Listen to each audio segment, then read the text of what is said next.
Welcome to your Oracle reading, everyone. We have three beautiful cards with us today. We have the Starseed Oracle, one of my very beautiful favorite decks here. I love Starseed energy, galactic energy. That's my jam. I absolutely adore it. I've had lots of beautiful energies of different star seeds come through my lifetimes. So I feel really honored to hold space for you as you discover some messages from the Star Seed Oracle. So we have today the Tiger Eye as card 1, the Amethyst as card 2, and our beautiful clear quartz here as card 3, filling into the energies of what you may need to receive today. Feeling into that, and while you're feeling into that, let me tell you about our amazing Awaken the Channel, which I'm certain you've probably heard about because it's only a couple of weeks left for you to sign up, and very, very limited time for you to sign up if you want to utilize a payment plan or if you want to grab that early bird pricing, which will save you over $100.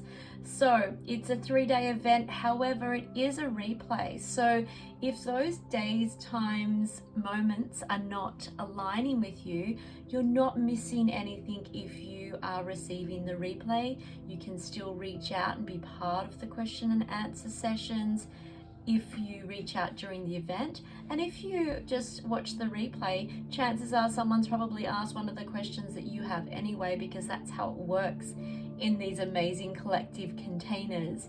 And yes, there are live activations. Yes, there are hands-on things that we will be doing within those videos, within those sessions. However, they will be recorded and you can still do them during your time.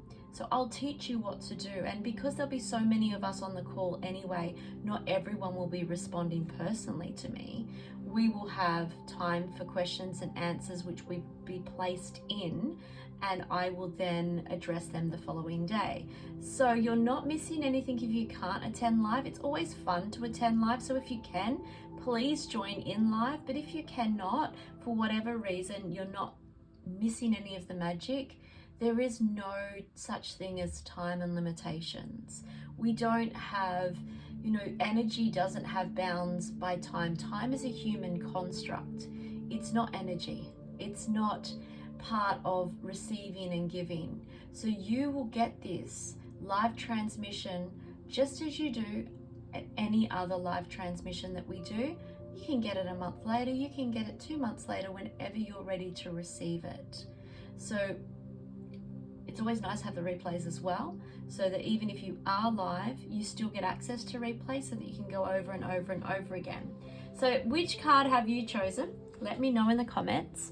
Which card have you decided upon? Tiger Eye, Amethyst, or Clear Quartz? Let's jump in and find out what messages are coming through for you today.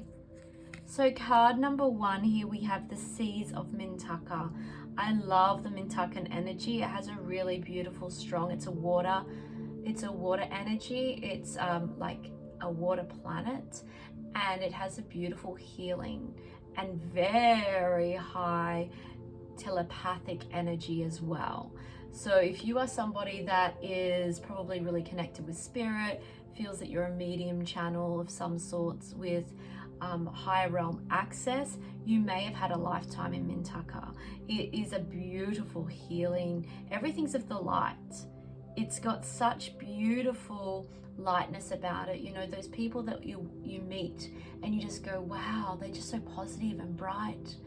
They have probably had beautiful lifetimes or have originated as a Mintakan energy, because that amazing energy just sees the positive.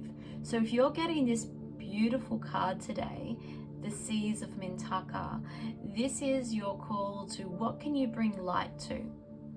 What's happening in your world right now that may be a little bit darker, or you're feeling it doesn't feel really comfortable for you, you're feeling as though it's not in alignment? How can you bring light to that situation? Maybe you've got a friend who's going through a lot right now, and they're asking you for advice, and instead of joining in and lowering that vibration, how can you bring light to the situation while still validating their feelings? It's also really about having a really good look at your unconscious thought patterns and what reprogramming you need, and putting light to that. Maybe going to do some tapping, maybe you'll do some reiki or Seichim energy around it. You know, what is that programming that you have that you may need to remove from your Akashic records? What is it that you need there to be able to shed light on it? And how can you see the positive in any situation right now? You know, we do need to be able to vent. We do need to be able to talk our way through a situation. But this particular card is calling you to put light into that situation. So interesting, a different perspective. All right, Amethyst card number 2. Water your garden. This is such a beautiful card. Nourishment, body care, tenderness, and rest. Wow, with the energies that we've experienced in the last couple of months, this card is calling to a lot of you. I feel that. You know, I work with a lot of you quite regularly, and you know, this card is certainly probably for most of you. And this is really about nourishment, nourishing your soul. It's very much around putting yourself as a priority. How can you put yourself first? What is your body yearning for? Your body will tell you. It could be as simple as that you are dehydrated and you need sleep. You know, some people, we just go and we go and we go. And I am completely transparent with all of you that yes, I have my spiritual practice, but I do say to you, you know, I definitely overwork. And I can do huge days, as most of you know. And so this is a really beautiful reminder for all of us that we can't keep going on and on and on and on without our body starting to go, hey, you know what? If you're not going to listen, I'm going to make you. And we don't want to get to that point. We want to continue to water our garden. We don't want to get to the point where our garden is almost dead and it's only got a bit of green left before we start to water it and nurture it. If you're out there nurturing every day, then it will bloom, the flowers will come. And it takes a cycle, yes. However, when we really water our garden, when we really nurture our body, nurture our soul, nurture our mind, nurture our connection with spirit, then things bloom much easier. It's those little daily steps instead of then a whole resuscitation. You know, we don't want to get to the stage where our body's so broken down, our mind's so disconnected from spirit that it's a whole retreat, or it's a whole operation, or it's a whole life-shattering change for us. Little daily connection with spirit, grounding our energy, meditating, drinking good quality water. You know, don't be drinking chlorinated water. Like, you know, you swim in that stuff, it's bad enough. So really, what can you do to nurture your soul? What can you do right now? It's time. We're the only body that we have. And I really like, I'm not sure, I probably shared this with a lot of you before or on here before, where I had this whole, I don't know, I heard it or I downloaded it, or I've got no idea. Sometimes I can't remember where this insight comes from. But it was all about, you know, this soul that we have is inside of our body. It's not that our body holds a soul. It's that our soul holds a body. And it's our job. This is our vehicle that we've got. We are not our body. We are totally not our body. We are the soul that resides in here, along with all the other fragments of ourselves in various lifetimes. However, this is the physical realm, the physical vessel that we have embodied this lifetime. And so I like to think of it as, I'm inside this. This isn't me. I'm inside this vessel, and this allows me to do the work. This allows me to share and be of service. And I am my soul. I am my heart portal. And I just so happen to have this magnificent vessel this lifetime that has fingers and toes, that can run and jump, you know, that can embody and protect my soul. And so I need to look after this vessel. It's the only one I've got that my soul can live in right now. So it's my job, it's my gift to really nurture my body. So yes, nurturing our soul is really important, but it's also important to read the signs of our body care as well. Okay, card number 3, clear quartz. This is your card if you picked 3. Karmic relationships. There's a lot in this. This one particularly looks at all different energies. You've got, you know, polarity and soul and karmic, and so many different things are coming up in this particular card. What I really get from this card though is that the message in the booklet for this card really resonates, because it's all about that at the essence we are a child. At the essence of self, we are still children. You know, we're Creator's children, we're God's children, we're universal children, whatever your belief system is. You know, I believe that our goddesses are really paramount to our development, but we're still their children. We're still there. We call upon them as the Great Mother. And Mother Gaia has birthed us as well and continues to support us through our energetic connection with her.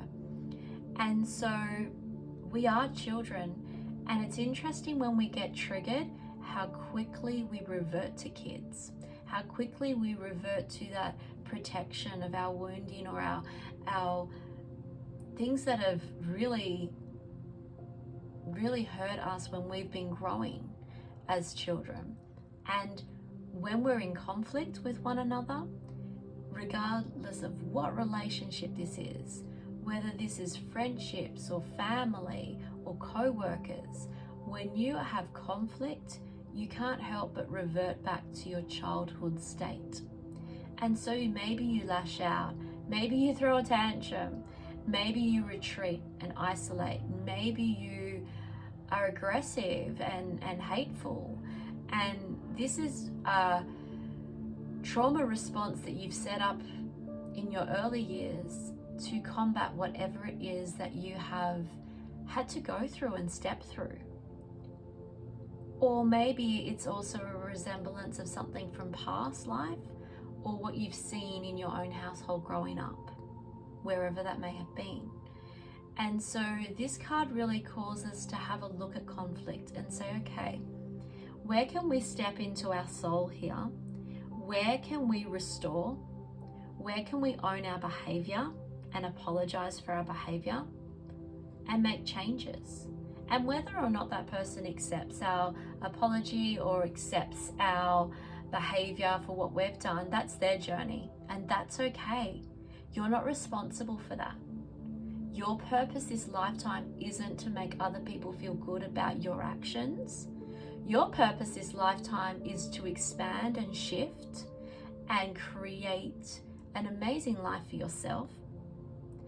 And by doing that, by doing the lessons that are put in front of us, acknowledging our childish behavior at times, acknowledging, you know, what we have really engaged in or our responses and reactions to things, we can put the brakes on things here. And we can really go, you know what? This didn't serve me. I'm restoring this relationship. But then you get to choose what you do with that. If the other person doesn't want to restore, that's not your choice. It's not your responsibility. This conflict that's come up here, this is what this card is about. It's about that deep conflict in relationships. That is karmic. And you don't get to decide how to make them feel about you. And you know what? If they walk away or don't accept, it's probably a great thing, because they're not meant to be in your life. They've done what they've come here to do. I'm talking even family, right? I have plenty of clients that do no longer talk to their siblings, no longer talk to their parents, no longer talk to, you know, aunties, uncles, because they've had a conflict. It's somewhat resolved, but they've decided that actually that doesn't align with me anymore. And that is okay as well. You need to just be able to then nurture what you need. You've done what you need to do, then you step back and you nurture your soul. You nurture what you need. Do you need to take a holiday and reset? You know, what is your body calling for? Because if you are having conflict and you are responding in a way that isn't in your adult soul aligned self, then your body needs something. And maybe it needs to be held because it was triggered from something terrible. Maybe you need to do some work on that trigger. Maybe it's time for you to step away from that relationship. And all of those things are okay. You will know. Trust spirit. Feel into spirit. Feel the signs. You know, does it feel yucky? Does it feel good? Do you feel relief? How do you feel? Because once you've done what you need to do, none of the rest of it's your responsibility anymore, except for your own healing. That is your responsibility, so that you react differently next time. Because conflict can happen in all ways. If you are retreating and hiding from the conflict, that is still something you need to repair. And you need to also heal in that area. So these are really quite confronting cards today. They're really all about ownership. You know, bringing the light to the situation. Where can you shed light? Looking after yourself. Really healing yourself. Really acknowledging that, okay, I need to water my I need to water my garden every day. Every day. Not just on Mondays when I start my new regime. Every day I'm going to water my garden. And how do you repair, or how do you step into conflict better next time? Or how do you step away from a relationship that's no longer in alignment without creating the huge drama around it and just allowing it to be? All right, that was a big one, my friends. Lots and lots there for you today, lovely souls. Let me know what came up. 1, 2, 3. Tell me which one you selected. Much love, and I'll speak to you soon.